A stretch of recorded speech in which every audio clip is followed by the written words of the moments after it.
explain to you who Brother Huey P. Newton is in his soul, I got to explain to you also your soul, your needs, your political desires and needs, because that is Huey's soul. When we first organized the Black Panther Party for Self-Defense, he would say, Bobby, he says, we're going to draw up a basic platform, just basic, that black people can read. He says, we don't want to go real elaborate with all these essays and dissertations and all this stuff, because the brother going to look at that and he can say, man, I ain't got time for that. I got to go see what I can do for myself. He said, just a basic platform that the mothers who struggle hard to raise us, that the fathers who worked hard, that the young brothers in school who come out of school semi-illiterate. You say we want freedom, we want power to determine the destiny of our black community. Full employment for our people. Number 3, we want housing fit, decent housing fit for shelter of human beings. Number 4, we want all black men to be exempt from military service. Number 5,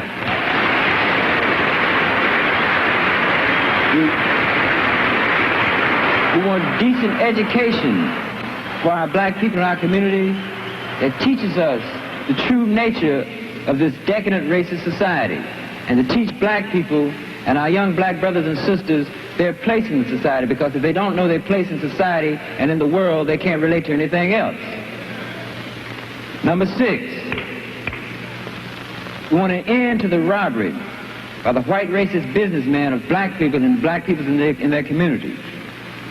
Number 7, we want an immediate end to police brutality and murder of black people. Number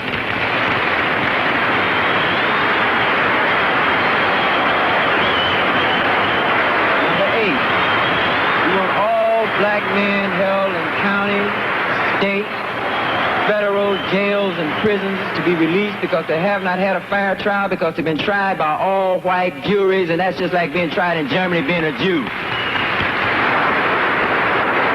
Number 8, we want black people, number 9, when brought to trial, to be tried by members of their peers.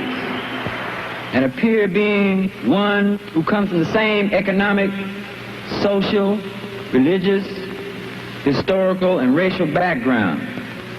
If the United States government and the courts and the local courts did this, they would have to choose black people from the black community to sit up on the jury.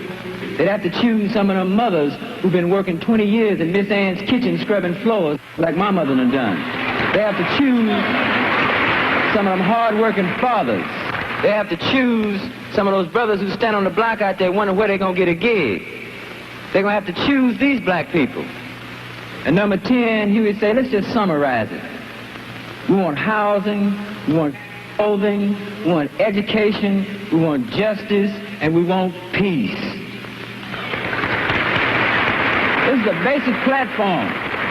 In case you never knew it or not, of all the things that you've heard in the press, of all the derogatory statements that's been made in the press about Brother Huey P. Newton and I, of all these derogatory statements to guide you away from seeing this basic platform that Huey was talking about for his own people. We have to learn to look through the white press. We have to learn to see what's going on. Now, out of this platform, Huey P. Newton realized that it was necessary for us to start working on these points, these 10 points, practically. Remember number 7? We want an immediate end to police brutality and murder of black people. This is very, very important. And here, whether you know it or not, is where you start dealing with the black revolution. When Huey says every black man put a shotgun in your home, and once we let the man know, say, look, we armed from block to block, and we're going to patrol you from our windows. And we're not going to have you brutalizing none of our people in the streets. Do you realize what kind of power black people have then? Because you begin to neutralize that police force, because them cops going to start riding shaky and scared. In fact, we're in a position then to demand that they withdraw from our community because they occupy our community just like a foreign troop occupies territory. Very important to understand. We hate cops beating black people over their heads and murdering them. That's what we hate.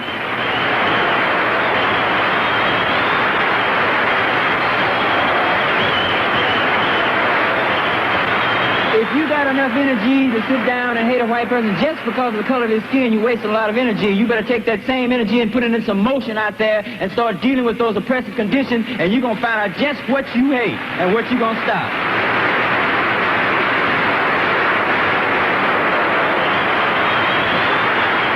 Black people, we are organizing to stop racism. You dig it?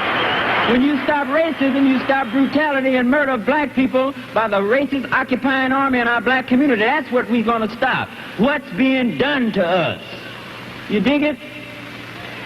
Can you dig the white power structure in this racist police force and how they've escalated the situation? That before Watts there was 1,300 cops. Now there's 6,000 cops patrolling black people. That in Oakland they had 350 cops just 3.5 years ago. Now they got 1,000 cops patrolling black people. San Francisco's doubled its police force. And every area, major metropolis where black people live all across this country, they've doubled, tripled, and quadrupled their police force, equipped them with tanks, all kinds. We got to stop it, brother. Let's get together and unify.